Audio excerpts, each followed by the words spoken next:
Welcome back to TIW On Tap. I am Mason. I'm Danny. AKA Big Sexy, and you are watching TIW On Tap. We are very excited to have an awesome guest on this week, Chris Higbee. He is going to be here at the Titusville Iron Works this Saturday, so make sure you come out and check out that show. Yeah, nice to have you join, Chris, and welcome to the show, man.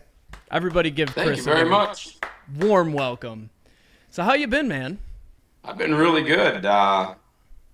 Winter was not as snowy as I needed it to be, but of course, the year you buy a new snowmobile, it never snows. So, Yeah, That's the truth, man. but hunting was good, and we've been getting after the coyotes and lots of music. So it's been Good, man. I saw actually just this past weekend you were playing in Clymer, and we were going to try to make it up for the Clymer. show. It looked like a good one, man. That's a cool place. I never It been to is. that place. That area we just kind of got into in the last year. It's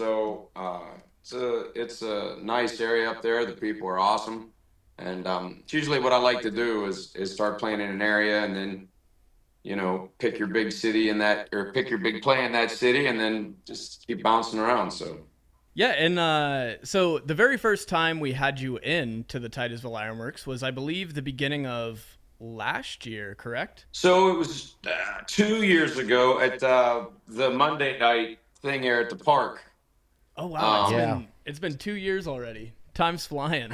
Yeah, and then last year we did it again, and ended up raining. So we did the one festival, and then we went back and did the acoustic thing, but we couldn't do it outside because it was raining. So then we went back and did it there. Right. That turned out to be a killer Monday night. I'll tell you that. Yeah, it was a lot of fun. Yeah, you definitely put a show on here, man. Oh, Well, we like to make sure everybody's leaving with a smile. And everyone I talked to after that weekend just had so much praise for how entertaining that show was and how much energy you guys brought to the stage. And something we wanted to bring up was the fact you brought your son along, and he has really started following in your footsteps in music. So we were curious what that feeling is, watching your son take the steps into becoming a musician himself. Well, it's interesting. When Alex was 10 days old, he was on stage with me, wow. and has been since. I started teaching him fiddle when he was 5, and it's amazing, man. I played halftime at Steeler shows, or Steeler games, a bunch of those. I played Jamboree in the Hills, played for hundreds of thousands of people, and that by far is the coolest thing, watching him get up there and sing songs that I wrote for him, and just enjoying it. Because that's what I do. I'm on stage because I enjoy being there, and passing that legacy on to him is not a lot of words can describe that. That's amazing, man. And I saw he has actually released his debut music video, correct? Yeah, we actually shot it all in house. I just hired a buddy of mine that can run a camera. I directed and produced it, and we got a bunch of his buddies at the local high school and just shot it. I wrote the song for him, so I kind of had an idea on the way I wanted it to go, and he's a natural in front of the camera. And boy, I'll tell you what, it turned out pretty good. I'm pretty happy with it.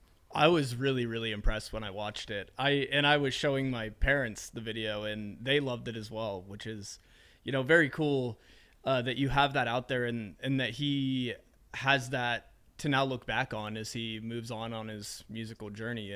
That's going to be so cool for him. I was just going to say, since he started at 10 days old, I'm curious, how long have you yourself been doing music? So I started when I was 7. My mother's side was very musical. My dad couldn't carry a tune in a bucket, but he loved music. So I had the knack and the talent, and he told me, he said, I'll pay for your fiddle lessons, I'll pay for your fiddles, guitars, whatever. But if you ever ask me to quit, I'll break both your legs. And I really never found out if he was serious or not. How old were you when you started? 7. Yeah. I climbed right up on stage, and I could play about 3 fiddle songs, and I played the heck out of them with anybody that would let me play with them. And then high school, got into bands, and then went to college for music education at IUP, which is not really that far from Titusville. So from there, played a lot of orchestras, and then we got a song on the radio, and here we sit. And I'll tell you what, you can definitely play the fiddle, man. When you were Yeah. here one of the last times, I managed to break out from behind the bar, and I'm like, where did Chris go? I don't see him on the stage. Next thing I know, you're up in the rafters playing. And that was a memorable moment for a lot of people that were here. You know, I it's always been a thing. I love to climb up on stuff and play the fiddle. Really, it's just about the entertainment factor. Whatever I can do to keep pushing myself. And as the show goes, I really try to end the show with a peak thing, and a good show has its ebbs and flows. And man, I say to myself on stage, what's something that I really want to do to get a shock out of everybody? And then, or I tell myself, you'd be an idiot if you'd go try that, and then I usually go try it. When you played that patriotic song, when you brought everybody up with the flags on the Yep. on the stage, that was. I walked back to the bar and I looked at Mason. I was like, man, I feel like a bald eagle is going to fly through the building. It was awesome. Yeah. So I remember playing that song at an outdoor. One of the first times I played it, it was down by a river, and we were playing it acoustic at an acoustic show, Mark and myself. And everybody was getting into the song, and I just looked up, and there was two bald eagles flying right over my head in a circle. It was probably the coolest moment we've ever had with it. But we're a military family, and very patriotic, and I like to involve flags anytime that I can in my show. The last time you were here, I remember when you were walking, when you guys were setting up. I remember walking up to you and we're talking, and you're telling me about all the years your friendship with Charlie Daniels. Can you explain a little more about that and how you met Charlie? And So we got the opportunity to open up for him, and I was 18 years old, and man, like Charlie, it's like I'm a fiddle player in a country rock band. Charlie's the guy, right? He's the guy mm-hmm. I look up to, and Deb went down to Georgia, obviously. And I remember we opened up the show, and his stage manager came up to me and said, "Hey, Charlie would like to know if you'd like to come on stage and play with him." And I'm like, he said, "Can you play a fiddle song called The Orange Blossom Special?" I said, "Absolutely, I can." So the tour man, Charlie starts his set, and he says, after, I forget what song, but be up on the side of the stage, and I'll walk you up, and you guys can play. And I had not practiced it with him, and we hadn't practiced it with the band. He said, "Just go with the flow. You can obviously handle it, blah, blah, blah." So I walk up on the stage, and Charlie goes off stage. They walk me up on the side of the stage, and there's a part where it's like blocked off. The people can't see it. And Charlie's just sitting down there. And he said, motion for me to come over. And I come over, and I said, "Mr. Daniels, I just want to let you know what an honor it is to be on stage with you." And he goes, "Cut that crap out, kid. You want to go golfing in the morning?" And I was like, yeah. And ever since then, man, every time he's in the area, we're opening up. When he was in the area, or when we were opening up for him, he would always ask me to come up and play with him. And got to know him and understand what a true artist is, man. He's just the most humble and gentle guy. And country music and southern rock music lost a good artist there, man. What a great inspiration for an upcoming artist he was. Truth to that, man. Yep. That moment had to be so incredible to be able to share the stage with such a legend. But are there any other shows aside from that one that stick out to you that would be maybe your favorite?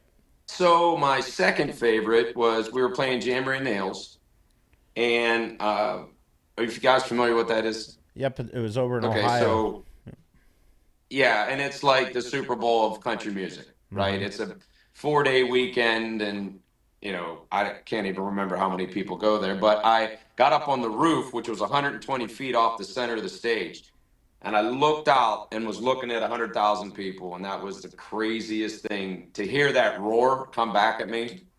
That was my second favorite part. My first favorite show was we were opening up for Florida Georgia Line. My son was playing with me, and we were debuting our song called Superhero. Mm-hmm. And there was a long catwalk, and we're playing Superhero, and I'm just a smiling because, you know, having that proud dad moment, and he's out there rocking 25,000 people, just doesn't care. Like the amount of people, nothing bothers that kid. And he walks out on the stage and he turns around to look at me, or he walks out on the catwalk. And he turns around to look at me and he goes, he looks straight up and sees his face on like the 40-foot Jumbotron. And right into the mic, he goes, "Dad, I'm on TV." And the whole place freaking erupted. We were laughing so hard, the song fell apart and we started gathering it back up. And you know what I mean? I was like, holy crap, that's amazing. You know, what a moment. And the crowd loved it. They roared for that kid for like ever. It was awesome. I could imagine that feeling, like just feeling It, that many people. you know, the amount of people really doesn't matter. I say that because so you try to get a visual on it. But I tell my son, man, 10 or 10,000, you put the same show on, you know, no Yeah. matter what. Absolutely. And having that connection with the fans and them smiling and roaring and people coming up to me and wanting to take pictures. And I mean, it's all very flattering. But for me, having people saying, man, this song really made me smile, or your performance made me smile, or, you know, I've even got a couple, you know, I've been inspired by one of your songs. I mean, knowing that I affect people in that way positively does a lot for my heart, you know. So Yeah. you're right. That feeling, there is no feeling on this earth like that. And I've always been really impressed every time I've seen you, how you connect with the fans on and off stage. You are just a genuine guy, and I really, really appreciate that from an Oh, that's artist. nice. Thank you. So Yep. if you guys come out and you get a chance to say hey to Chris, I'm certain you'll love the conversation you're able to have. So make sure you try to do that. I'm also curious if there is an artist you would pick that would be your biggest inspiration, whether it be a fiddle player or a singer. So fiddle player, obviously Charlie, Vassar Clemens, Mark O'Connor. These are all guys. The latter two are guys that were not necessarily in mainstream country, but were masters of their art. You know, masters of the fiddle. Um, I like, you know, a couple certain composers, Vivaldi. I like to play a lot of his stuff. As far as singer wise, you know, Toby, I'll tell you a good story about Toby. But I like Toby because he always did what he wanted to do. You know, consequences be damned. He sang what he wanted to sing, and he never let anybody tell him, you know, what was going on. I mean, he was obviously a superstar. But I can remember sitting watching the Steve Miller Band when we opened up for him and Steve Miller, and it was me, him, and my guitar player all sitting on a bench watching Steve Miller and just BSing like we knew each other for years and years. So I've met just as many artists out there that have made me a better person and a better artist, and I've met artists out there that I've learned things not to do, you know? That's such a cool feeling too, when you start touring around and get to meet people that you've listened to forever. And I've been able to experience that in punk music a little bit, and it has just got to be the best feeling, like opening up for Steve Miller and Toby Keith. That's just incredible. That's an awesome journey Yeah, that you've been able to go on. sometimes the day's so busy you don't really get to connect. Right. Yeah. You know, everybody's just running around. But sometimes, you know, I can think of Travis Tritt, you know, way back in the day, saying a couple nice words about us. Clay Walker, Daryl Worley, you know, just a lot of those. I don't have a lot of experience with rock guys, but country guys, it seems like everybody goes out of their way to say hi, be nice. You know, Diamond Rio was a great example. The whole band sat on the side of our stage and watched our whole set. And was like giving us thumbs up and clapping, and you know. Yeah, that's the country I grew up in, that 90s country. It's just, Yeah. I love it. What is the hardest song to fiddle on? Well, you know, back it up a little bit. Fiddle is probably one of the hardest instruments to learn, which is why you don't see a lot of fiddle players. You know, there's no frets. It's a small instrument. The biggest reason it makes it hard is it's very difficult to get that good sound within the first 100 times you pick it up. So it's demoralizing, I guess. Uh-huh. So when people always come to me and they say, how do I just can't do it. I'm like, pick something easy, pick something that you can play, have your teacher let you play something that you're familiar with. So the fiddle is a inadvertently very hard instrument to start off on. That being said, I have a song called Living the Dream. Mm-hmm. And when we learned that, it's very fast bluegrass song. And the band that played was all of Nashville's greats. My producer, Tommy, played with Reba for 16 years. He plays with Alabama now.